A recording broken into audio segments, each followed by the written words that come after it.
May mga kamag-anak ka rin ba na masama ang ugali? Yung tipong kapag may mahirap sa pamilya ay ginagawang utusan. Kung ganon mga kahuanatels, ay tunghayan niyo po ang istoryang ito na tiyak ay kapupulutan mo ng aral. Malamig ang sahig sa ilalim ng aking mga talampakan. Mas malamig pa sa hangin na humahaplos sa aking balat sa loob ng barong-barong na aming tinutuluyan. Nagising ako sa tunog ng pag-ubo ni tatay. Malalim at puno ng hirap. Tila may nagbabara sa kanyang lalamunan. Kinusot ko ang aking mga mata. Ang sinag ng araw ay pilit na sumisilip sa mga butas ng aming dingding na yari sa pinagtagpi-tagping karton at yero. Tay, kumusta na po ang pakiramdam nyo? Tanong ko, lumapit sa kanyang banig na nasa sulok. Ang kanyang muka, payat at nangungulubot, ay lalong naging manipis at ang kanyang mga mata ay lumubog. Ang ubo niya ay hindi lang basta ubo. Ito ay isang tunog ng paghihirap ng unti-unting paglisan. Ayos lang anak, pilit niyang ngiti. Ngunit ang kanyang mga mata ay nagsisinungaling.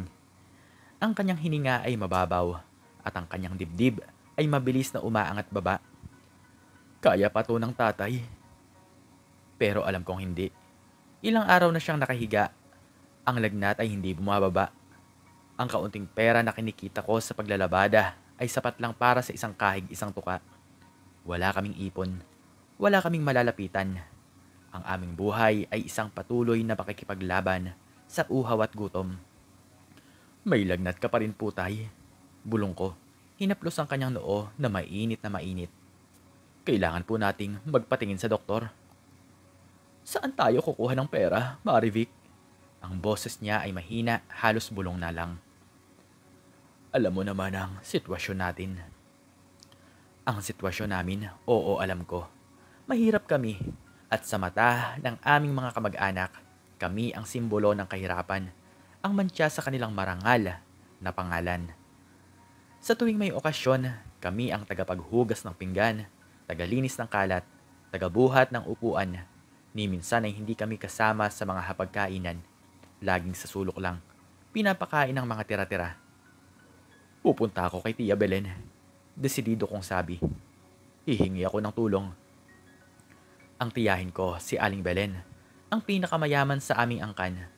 Malaki ang bahay niya. May tindahan ng tela at ang kanyang mga anak ay nakapag-aral sa pribadong paaralan. Sigurado akong may kakayahan siyang tumulong. Naglakad ako sa ilalim na matinding sikat ng araw. Ang aking lumang tsinelas ay halos masira na. Ang alikabok sa kalsada ay sumasama sa bawat hakbang ko. Bumabalot sa aking mga paa. Nang makarating ako sa harap ng malaking gate ni Tia Belen, kinabahan ako. Matangkad ang pader na nakapalibot sa bakuran. Tila nagtatago ng mga lihim at kayamanan sa loob. Pinindot ko ang doorbell. Sino yan? Ang boses ng katulong ang sumagot mula sa intercom. Ako po si Marivic, pamangkin ni Aling Belen. Gusto ko po sana siyang makausap. Nagantay ako ng ilang minuto bago bumukas ang gate. Ang katulong na may suot na uniforme ay tumingin mula sa akin mula ulo hanggang paa.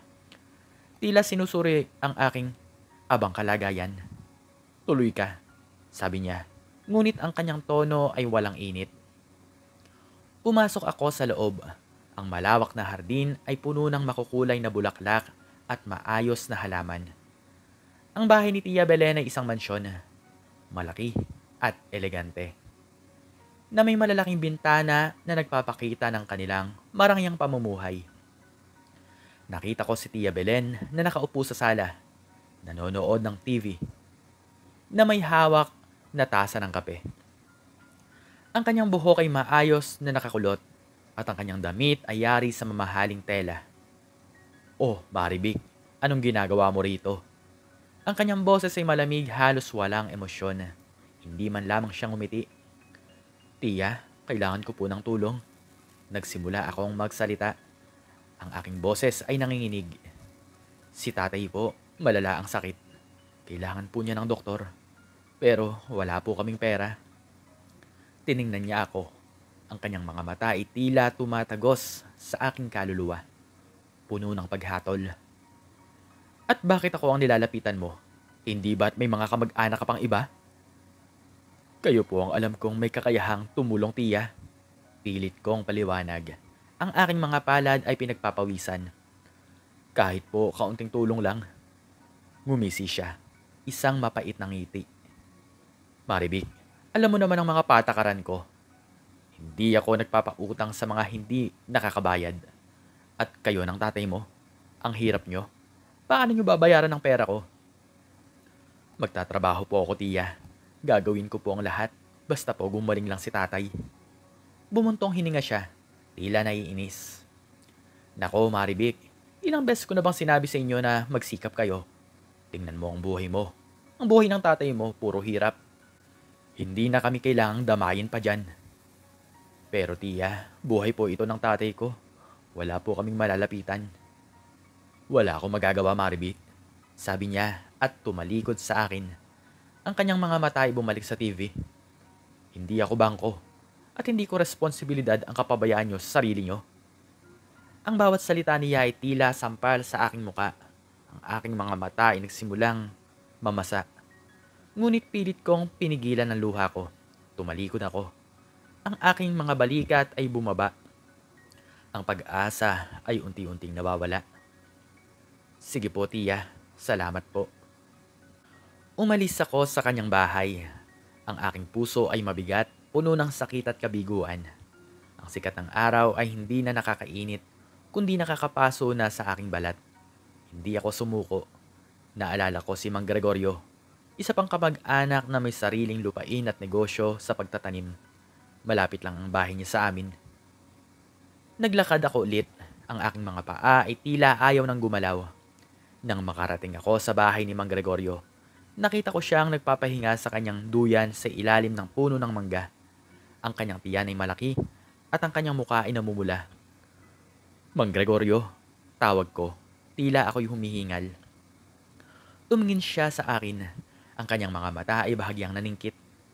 Oh, Maribik, ano na naman ang kailangan mo? Di ba't sinabi ko na sa inyo na huwag kayong manggugulo dito? Mang Gregorio, si tatay po. May sakit po siya malala.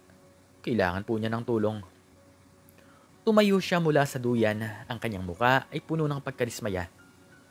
Hindi ko responsibilidad ang mga sakit ng tatay mo. Bakit ba hindi kayo marunong mag-ingat sa sarili nyo? Puro kayo pabigat. Kahit po kaunting tulong lang, Mang Gregorio, pambili lang po ng gamot. Wala akong pera para sa inyo. Sumigaw siya. Ang kanyang boses ay umalingaw-ngaw sa buong bakuran. Umalis ka nga rito. Huwag mo akong guluhin. Pero, Mang Gregorio, pilit kong paliwanag. Ngunit pinutol niya ako. Umalis ka, sabi ko. Bago pa kita palayasin dito na parang aso. Ang kanyang mga salita ay tila latigo na humahampas sa aking kaluluwa. Ang aking mga luha ay tuluyang bumuhos. Hindi ko na napigilan. Tumalikod ako. Ang aking mga hakbang ay mabigat. Ang bawat isa ay tila nagdadala ng bigat ng mundo. Ang aking puso ay durog. Ang pag-asa ay tuluyan ng nawala. Habang naglalakad ako pabalik sa aming barong-barong, ang aking mga luha ay tuloy-tuloy sa pagdaloy. Ang mga salita ng aking mga sariling kamag-anak ay paulit-ulit na naglalaro sa aking isipan. Pabigat, walang silbi, mahirap. Ang galit ay dahan-dahang namuo sa aking puso kasama ng matinding sakit. Pagdating ko sa aming barong-barong, ang katahimikan ang bumati sa akin. Walang tunog ng pag-ubo, walang mahinang paghinga. Ang aking puso ay kumabog ng mabilis. Isang masamang pakiramdam ang bumalot sa akin. Lumapit ako sa banig ni tatay. Tay, tawag ko. Ang aking boses ay nanginginig. Walang sagot. Hinawakan ko ang kanyang kamay. Malamig. Ang kanyang mga mata ay nakapikit. Ang kanyang bibig ay bahagyang nakabukas. Walang hininga. Walang buhay. Tay? Ang aking boses ay basag. Halos hindi na lumalabas. Tay, gising po. Andito na po ako. Ngunit, hindi na siya gumising. Ang aking ama, ang tanging taong nagmamahal at nagtatanggol sa akin ay wala na. Ang aking mundo ay gumuho. Isang malakas na iyak ang lumabas sa aking lalamunan. Puno ng sakit, galit, at ng kawalan. Ang aking iyak ay umalingaw-ngaw sa loob ng barong-barong, tila sinasagot ng katahimikan ng kamatayan. Yakap-yakap ko ang kanyang katawan, ang aking mga luha ay bumabasa sa kanyang damit. Paano na ako? Sino na ang kasama ko? Ang pakiramdam ng pag-iisa ay lalong nagpalalim sa aking sakit. Kinabukasan, sa tulong ng ilang kapitbahay na naawa sa akin, inilibing ko si tatay. Ang kanyang kabaong ay isang pinagtagpi-tagping karton at ang kanyang libingan ay isang bakanteng lote sa ilalim ng isang lumang puno ng mangga. Walang seremonya, walang dasal. Tanging ang aking mga luha at ang mga bulong ng paalam. Habang inihuhulog ko ang kanyang katawan sa hukay, ang aking puso ay tila dinudurog. Ang galit sa aking mga kamag-anak ay mas lalo pang lumalim. Nagiging isang apoy na nagliliyab sa aking kalooban. Ang kanilang pagtanggi, ang kanilang paghamak, ang kanilang kawalan ng awa. Hindi ko sila mapapatawad. Hinding-hindi. Tay, ipinapangako ko po. Bulong ko sa hangin. Ang aking mga mata ay puno ng determinasyon. Hindi po ako mananatiling mahirap. Babangon ako. At ipapakita ko po sa kanila kung sino si Marivic. Ang pangakong yon ang naging sandigan ko. Mula noon, nagsimula akong magtrabaho ng halos lahat ng pwedeng pagkakitaan. Naghugas ako ng pinggan sa isang karinderya. Naglinis ng bahay sa mga mayayaman. Nagtinda ng gulay sa palengke. Bawat sentimo na kinikita ko ay iniipon ko. Ang aking katawan ay pagod ngunit ang aking kalooban ay matatag. Ang imahe ni tatay at ang paghahamak ng aming mga kamag-anak ang nagtulak sa akin. Marivic, hindi ka ba napapagod? Tanong ng aking amo sa karinderya. Isang araw. Halos wala ka ng tulog. Hindi po, Nay. Sagot ko. Pinupunasan ng lamesa. Kailangan ko po kasing mag-ipon. Para saan? Para po sa sarili kong karinderya. Sabi ko, ang aking mga mata ay nagniningning sa pag-asa. Gusto ko pong magkaroon ng sariling negosyo. Ngumiti si Manang. Magaling yan, Marivic. Basta magsikap ka lang. At nagsikap nga ako, ilang taon ang lumipas at sa wakas, nakapagpatayo ako ng maliit na karinderya. Hindi ito malaki ngunit malinis at maaliwalas. Ang aking mga luto ay natutunan ko kay tatay at sa aking mga amo. Ang aking adobo, sinigang at kare-kare ay naging paborito ng mga tao. Mabilis na dumami ang aking mga customer. Ang sarap ng luto mo, Marivic. Sabi ng isang customer. Dito na ako kakain araw-araw. Salamat po. Ngiti ko. Ang aking puso ay puno ng pasasalamat. Hindi ako naging maluho, bawat kita ay iniipon ko. Gusto kong palawakin ang aking negosyo. Sa panahong ito, nakilala ko si Paulo. Isang binatang masipag at mabait. Customer siya ng aking karinderya at unting-unti nahulog ang loob namin sa isa't isa. Marivic, ang ganda mo. Bulong niya isang gabi habang nag-uusap kami pagkatapos. Magsara ang karinderya. Ang kanyang mga mata ay kumikinang sa ilalim ng ilaw ng poste. Bolero ka. Ngiti ko, ngunit ang aking puso ay bumibilis. Hindi, totoo. Hinawakan niya ang aking kamay. Ang kanyang palad ay mainit. Gusto kita, Marivic. Gusto kitang tulungan sa negosyo mo. Gusto kitang makasama habang buhay. Ang kanyang mga salita ay tila musika sa aking pandinig. Sa wakas, may taong nagmamahal sa akin. May taong naniniwala sa akin. Hindi nagtagal naging magkasintahan kami at si Paulo ay naging aking kaakibat sa buhay at sa negosyo. Siya ang aking lakas, ang aking inspirasyon. Magkasama naming pinalaki ang aming negosyo mula sa isang maliit na karinderya. Nagtayo kami ng isa pang branch, tapos isa pa, hanggang sa nagkaroon kami ng 5 restaurant sa iba't ibang lugar. Ang aming mga restaurant ay laging puno at ang aming pangalan ay naging kilala. Naging mayaman kami, ngunit hindi namin nakalimutan ang aming pinagmulan. Paulo, kailangan na nating umuwi sa probinsya. Sabi ko isang araw habang nakaupo kami sa aming malaking opisina. Gusto kong bumalik sa lugar kung saan nagsimula ang lahat. Kung yan ang gusto mo, mahal, ngiti niya. Sasamahan kita. Umuwi kami sa probinsya sa lugar kung saan ako lumaki, kung saan ako naghirap, at kung saan ako nagtanim ng galit. Ngayon, iba na ang lahat. Nagpatayo kami ng isang malaking mansyon. Mas malaki pa sa bahay ni Tia Belen. Bumili kami ng mamahaling sasakyan at ang aming pamumuhay ay naging marangya. Kumalat ang balita tungkol sa aming pagbabalik. Ang aming mga kamag-anak na dati humahamak sa amin ay nagulat. Nakita ko ang kanilang mga muka, puno ng pagkabigla at pagkadismaya. Hindi sila makalapit sa akin. Tila nahihiya. Isang araw habang nagmamaneho ako ng aking mamahaling sasakyan, nakasalubong ko si Tia Belen. Ang kanyang tindahan ng tela ay nalugi at ang kanyang muka ay puno ng pag-aalala. Ang kanyang damit ay hindi na kasing elegante ng dati. "Maribik, ikaw na ba talaga yan?" Gulat niyang sabi, habang binababa ko ang salamin ng aking sasakyan. "Ako nga, Tia." Ngiti ko, isang ngiti na puno ng kapaitan. "Ang laki na ng pinagbago mo. Ang yaman mo na." Sabi niya. Ang kanyang mga mata ay tila naghahanap ng salita. "Salamat. Dahil na rin po sa inyo." Sagot ko. Hindi ko sinabi kung bakit. Ang kanyang muka ay namula sa hiya. Alam kong nanghihina siya.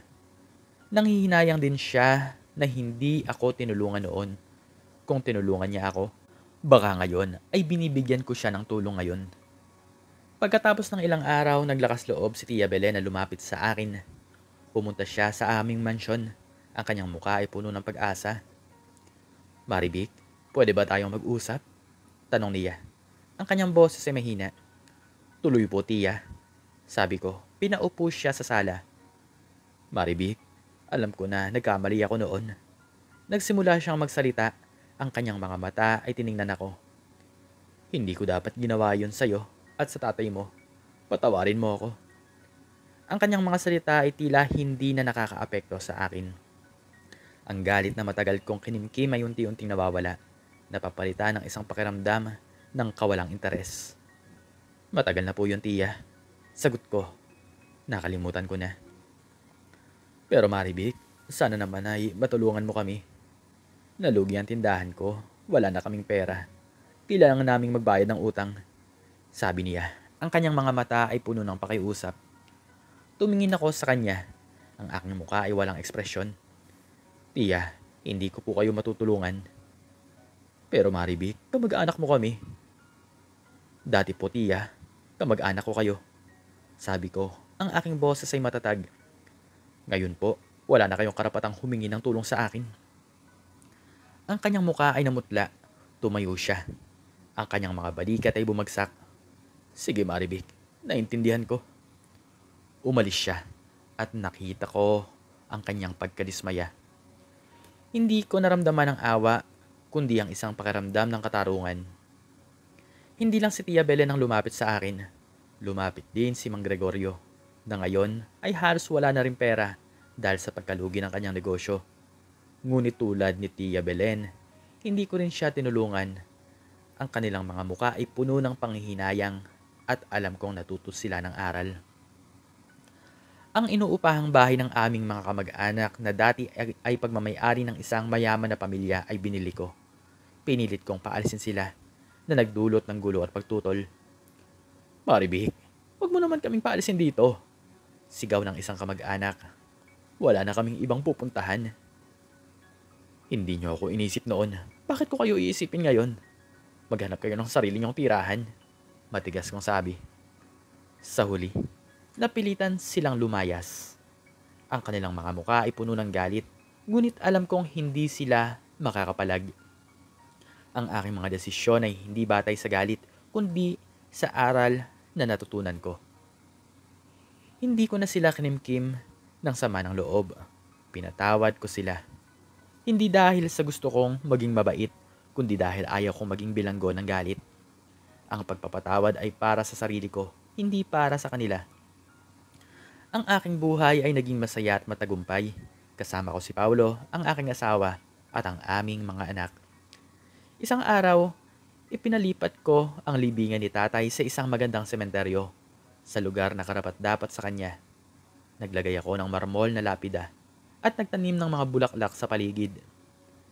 "Tay, Natupad ko na po ang pangarap ko.